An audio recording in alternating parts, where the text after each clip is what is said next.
right. Good evening. This is United Medical ACO. Today is our Wednesday wellness webinar, December 14th. My name is Kemal Erkan. I'm the chairman of the program, and I'm here with Caroline Weber and Donna Gunkel. Guys, how are you doing? Very well, thank you. All right. So this is our twice a month event. So we are going to discuss diabetes, and today specifically we are going to discuss the managing diabetes during the holiday season, and Caroline is going to help us with that. So, but before that, I do want to make sure that we introduce our other members. So hopefully everything is visible there. So I'm just double checking from here.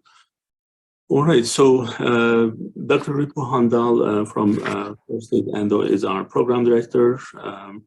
Tim Maku is our physical therapist. Caroline is our dietitian in charge of the program. And Roxana Portlock is the social worker who's part of the program. So as I mentioned, we are going to discuss the diabetes management during the holiday season. So I will have Caroline to go from here. Thank you. So diabetes during the holiday season has been a topic that has been discussed a lot in patient appointments this month and whole since November. So it's really nice to be able to talk about it and ways we can navigate the holiday season and maintain our blood sugar levels, because it takes some effort. It takes some care to manage it. So we'll dive right into ham, potato, and pie. Oh my, it can get pretty intense when you have all these different kinds of foods that you feel like you have to avoid. So why is it so difficult to maintain those blood sugar ranges during the holidays? Of course, the food, but we also have to take into account that we're managing different stress levels. Our routines are changing. Our physical activity levels are changing. Even our hydration takes impacted during holiday season. So we'll go over a couple tips for our holiday game plan to help manage our diabetes well. So step one is creating a game plan. So it can be overwhelming if you just kind of go into the holidays and you feel overwhelmed by the amount of food and cookies and cakes and celebratory events going on. So creating a game plan is our first step. So what do we keep in our game plan? You can head on to perfect. Keeping a normal schedule. That is our first step. Eating as close as we can to usual meal times. It can be difficult, especially if you were to think back on Thanksgiving. When I grew up, we, fasted the whole day and then kind of ate in excess at nighttime. We really don't want to do that for diabetes. We want to make sure that we're having small incremental snacks throughout the day to maintain your blood sugar levels, not, just starting before the meal, but actually it helps for the meal itself, the bigger meal that you have with friends and family. Even if you do skip meals, right, your liver keeps releasing that sugar into your bloodstream, which could give you a higher blood sugar before you even start to eat your main meal of the day. So trying to eat as close as you can to normal meal times to keep steady blood sugars throughout the day, not skipping meals, because then we end up maybe even overeating, at nighttime or at the big lunch that you have on your holiday schedule. So trying not to skip those meals. Planning snacks. So I'm a big advocate of good snacking. The key with good snacking would be having a good protein source mixed with your carbohydrate so that you have steady breakdown throughout the time between your meals and snacks. So there are good snacks to have throughout the day. So that way we don't overeat at dinner time because we're not as hungry. And then even if you're going out, like if you're going to a friend's house for a celebration, offering to bring a healthy dish or maybe a food that you feel like you can, rely heavy on to keep your blood sugar stable, maybe a protein focused snack or appetizer that you can, go to if you're feeling a little peckish before mealtime. Our next option is to focus on hydration. So I've heard a lot today that it's been harder to hydrate with the colder weather, which I actually agree with, because I have to remind myself to drink because I'm not getting as thirsty as often. But we know that high blood sugar can lead to dehydration. We know that there's a link between dehydration and high blood sugar. So making sure we stay hydrated throughout the day to help bring those sugars back into a level place. Also, having a high carbohydrate meal, when you drink water, you're diluting your bloodstream directly with that fluid. So that helps to decrease your blood sugar overall too. Thirst, we know with diabetes is not always a good indicator on if you're dehydrated or not. So I think there's a statistic, I forget where I had heard it, but the fact that you're thirsty means you're already past that point of dehydration. So staying regular with your fluid intake throughout the day in small amounts is really beneficial. We have a goal for hydration. We say starting around 48 to 64 ounces, but it really differs for some people. There are recommendations for, 64 ounces, above 100 ounces, gallon, drink half your body weight. It really depends on the person or your hydration needs. Like if you exercise heavily, you'll want to drink more. But 48 to 64 ounces is just for our minimal hydration needs to make sure we're replenishing any fluid that we lose through the day. But keys to switch up your fluid hydration sources, you want to make sure that you could include, water, regular water, flavored water, seltzer water, it all counts. So you could it doesn't have to be boring. You could make it interesting by adding a splash of flavored seltzer. I just had a cranberry orange one and it was really holiday festive. So you can make it interesting to stay hydrated through the day.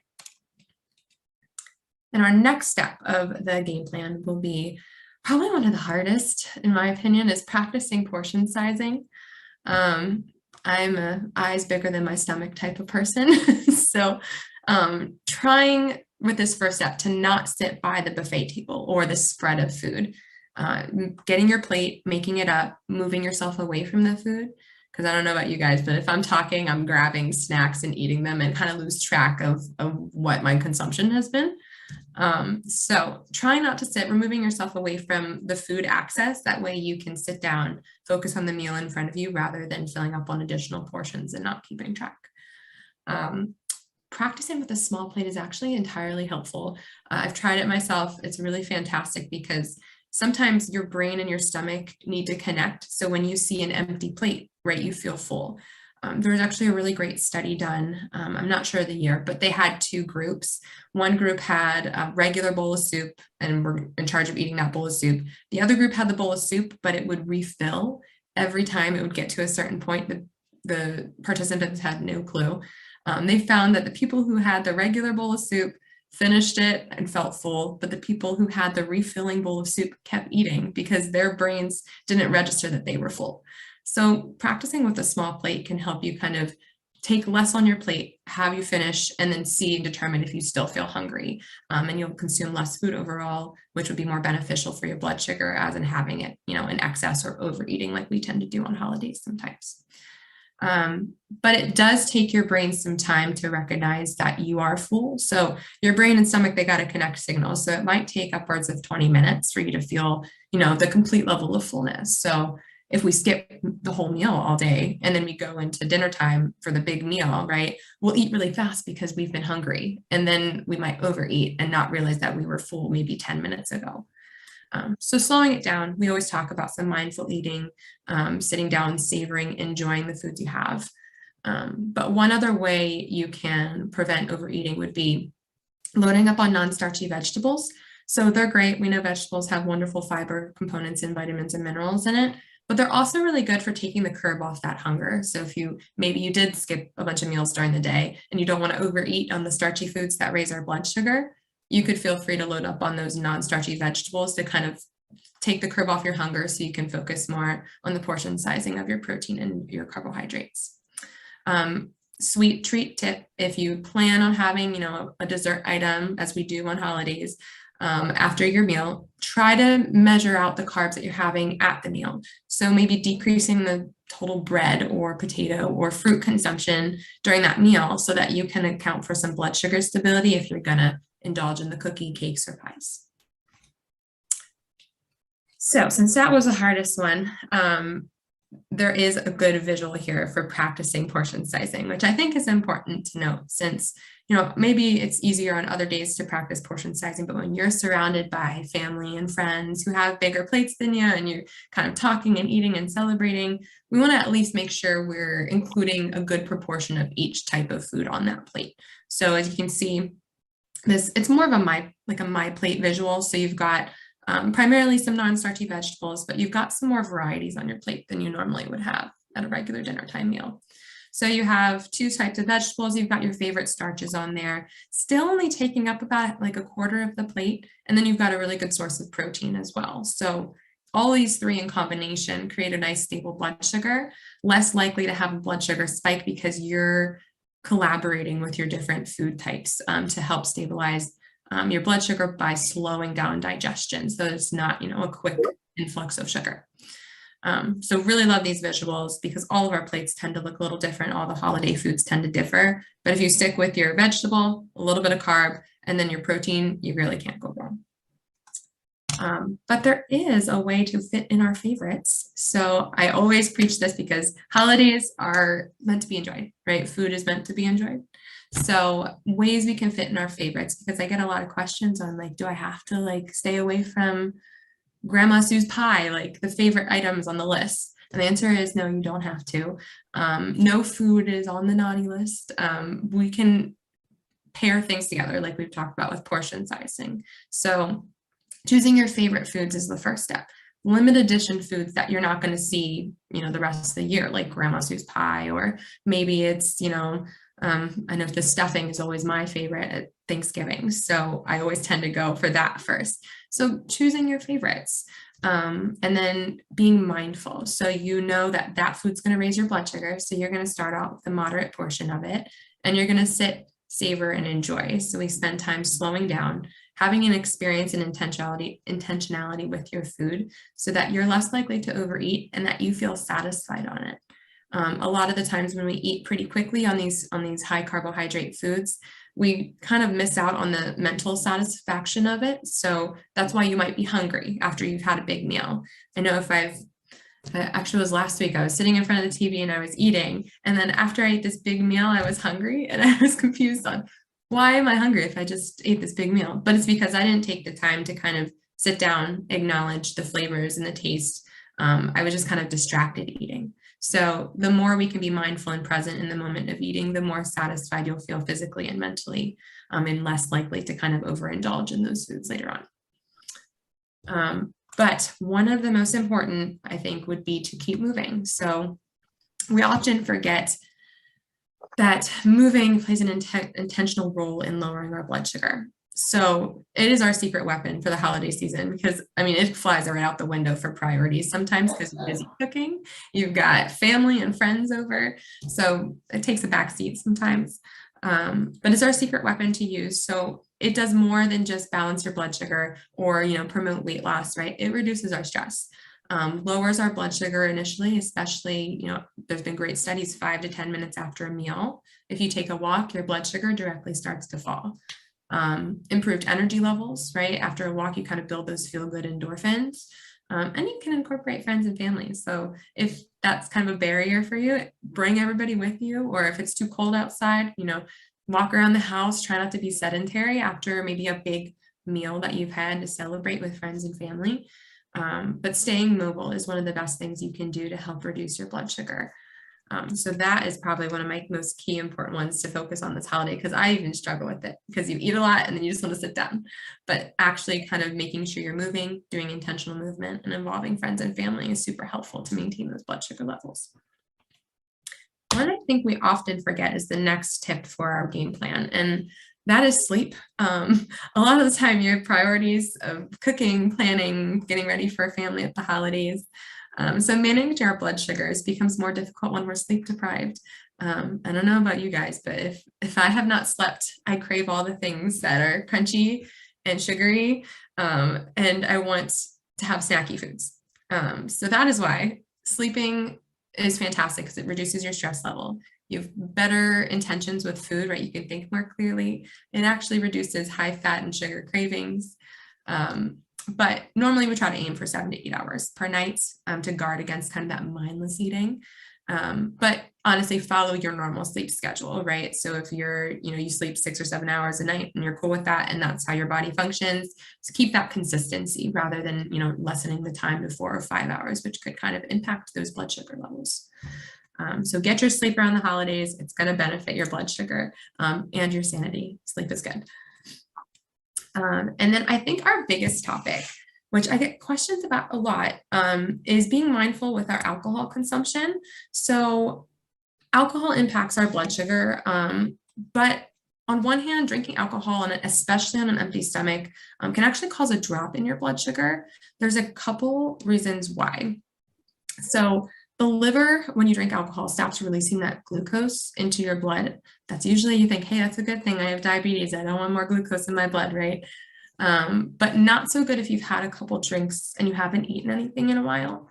Second, the liver has a main priority to break down alcohol so that it's less harmful to your body. So while it's busy doing all that work, it isn't paying that much attention to kind of what your blood sugars are doing. If you drink on a regular basis, those glucose stores are also quickly depleted too. So if your blood sugar level drops, the liver is basically kind of powerless to release that glucose to help. So especially if you take certain medications like insulin or certain diabetic pills, right, to lower your blood sugar, you're already predisposed to hypoglycemia. So you want to make sure that you know your risks, which is why we want to make sure when you're figuring out what's a serving size for you, what is a moderation, to talk to your healthcare provider.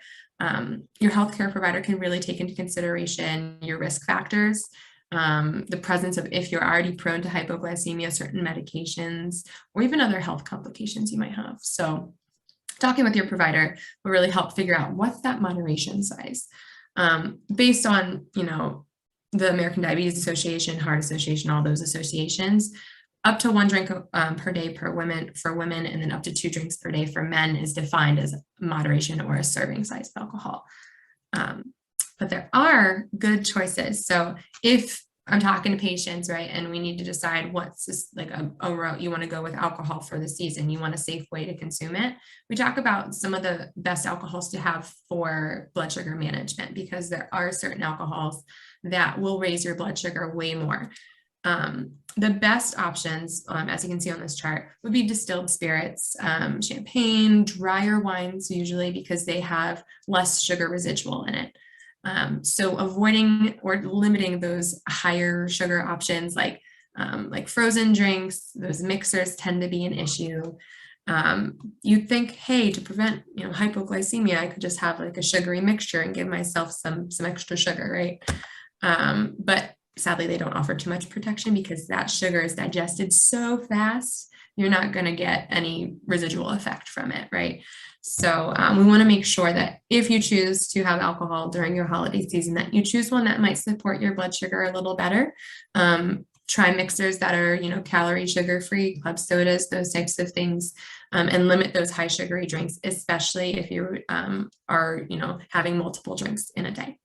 So be aware of your medications, talk to your doctor or your diabetes educator on what you want to do, what's your game plan, right? And especially advise to eat when you drink. Having something with a carb, protein, maybe even a little fat in there reduces your risk of hypoglycemia immensely, because you're already having that prolonged breakdown of food in your system. Also a good idea not to kind of, skip the carb at the meal if you plan on having alcohol instead, right? We know that carb in a meal and or protein in a meal and a fat in a meal create good satiety and have a longer breakdown period. So we want to make sure that you're balancing that out and then introducing alcohol if you choose to have alcohol during your holiday celebrations. And as always, please check your blood sugars.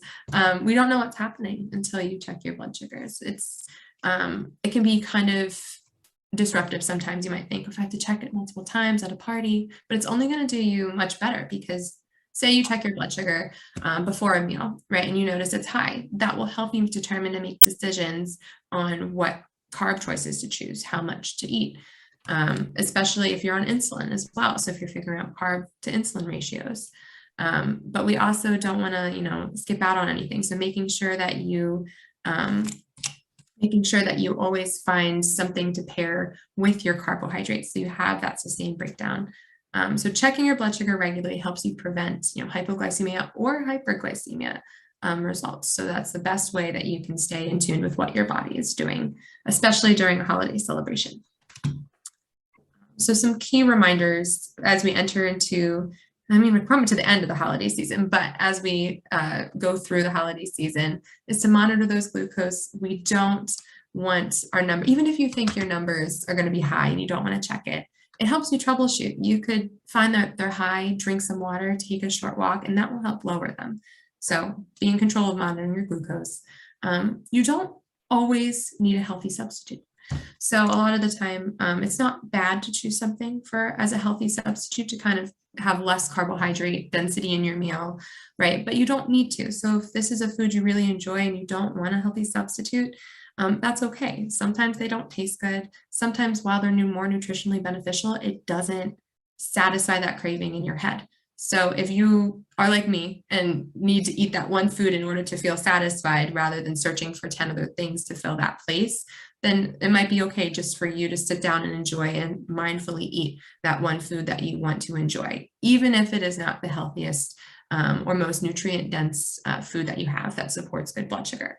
When you add mindfulness to that, then it becomes a safe option for your managing of your blood sugar.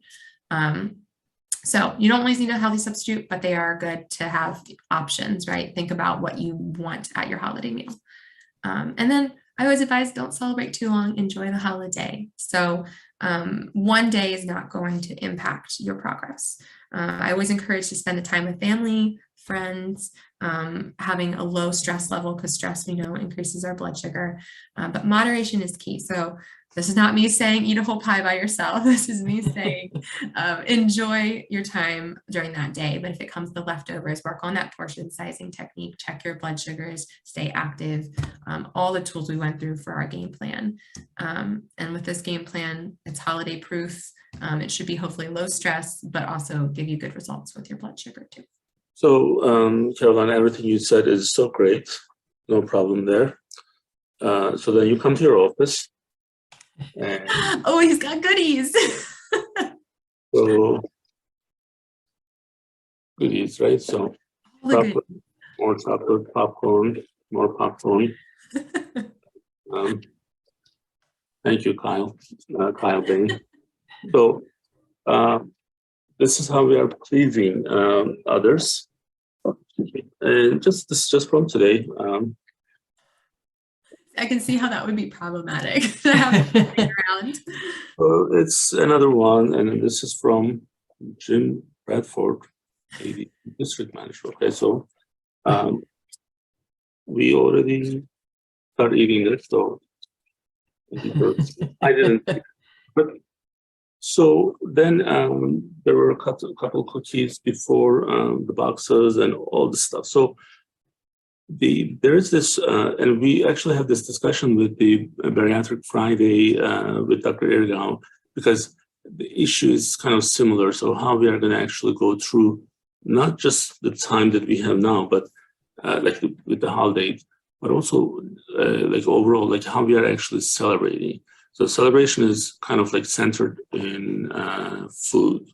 And I think there's some, in my opinion, and I may be totally, I don't want our program to get in trouble for this, but I think there is a psychological problem in the society with the way that we are celebrating. And I mean, this is great, of course, you know, getting chocolate for someone, getting cookies, but then the person who's on the other side, who on the receiving side, who's having other issues, like it's a tough, you know, decision to not to touch these things all day, right? So I think there's that part. So like, how do you think we would actually get through that? So I got a similar question like that today. I normally ask, like, do you feel out of control when you're around these foods, right? Do you, yeah, like it's common, right? If you're faced with like all your favorites, it's sugar. I love chocolate. Or do you feel out of control with that? And then we kind of break it down. So the reason that you might feel out of control around certain foods is because you've had a restrictive mindset, physically or mentally, about it, saying, I can't have these things cause this. And when we feel we don't have that restriction barrier, you're more having that food neutrality aspect. So you're looking at it and you're like, okay, I see it's there. I can have a bite, but not feel like I'm going to overindulge in it because I know what it tastes like. I can have it anytime. It's a process. So it takes some time to get there. You can't just say, all right, I feel fine, I'm not restricting. It takes some time to kind of break those food rules down so that you can have food neutrality, looking at it not feeling as tempted, but you can have it anytime you want. There's nothing wrong with that food. So it's a process to get there for sure. But I also, oh, sorry. No, you go ahead. Go ahead. No, I was going to say, it's one thing, like Kamal said, when you're given this stuff, right? So Yeah. sometimes we have our own choice when we go to the grocery store. If we know that we can't have a bag of whatever in the house, like I like Reese's. So if I know that I would be tempted to eat them all, right? You just don't buy them. Yes. But it's different when you go to a party and it's there, or when someone sends you something. Yeah, you don't have to eat it, but again, it's that temptation, right? It's like, You're oh, I excited. really like it. It's over here. So I'm going to have some. That's where I think, it does impact us. Or being at the buffet where you're saying sit away from it, or, Yeah. only take, one thing that's your favorite and then try to, utilize other good options there. I'm a grazer, so I'm like you. If Same. I'm there and you have a buffet of things, or even at someone's house and they have the food out, yes, it's like, oh, I only had one, but I had one 10 times, right?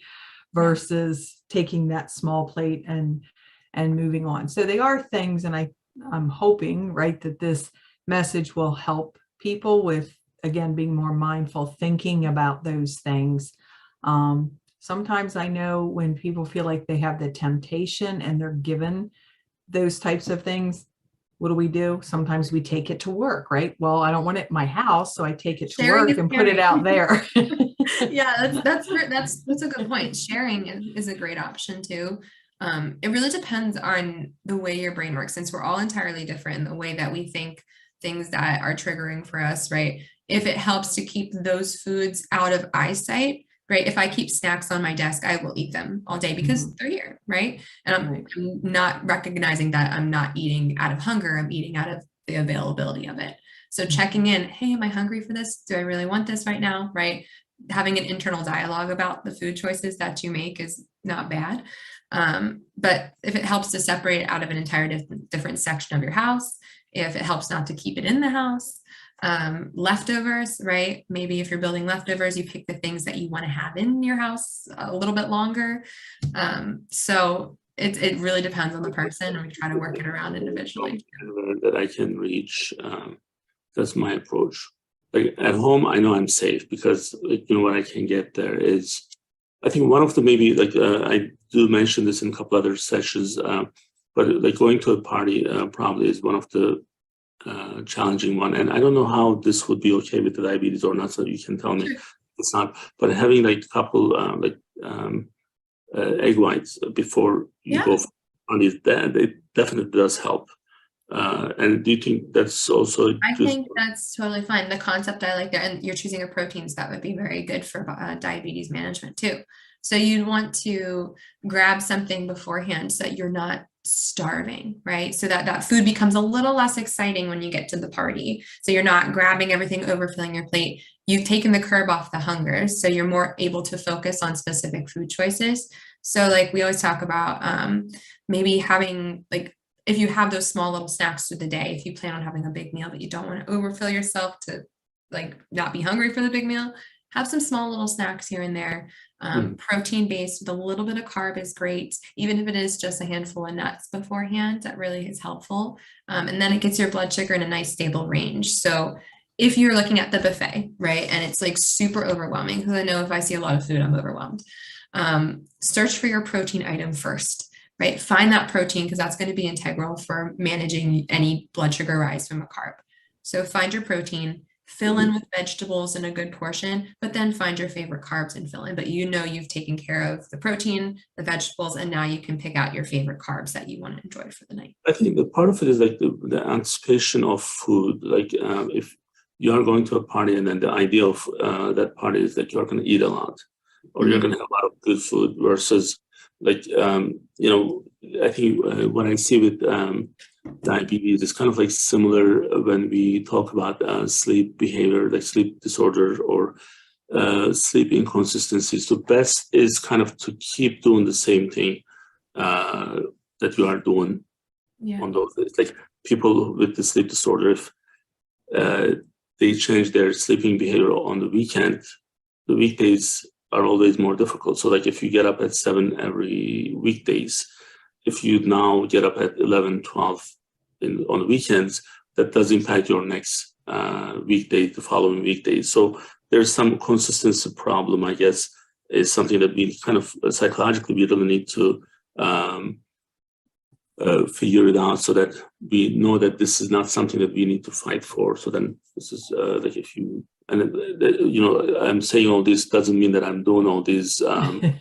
Consistency and persistence, they're very helpful. Do what I say, but don't do what I do, right?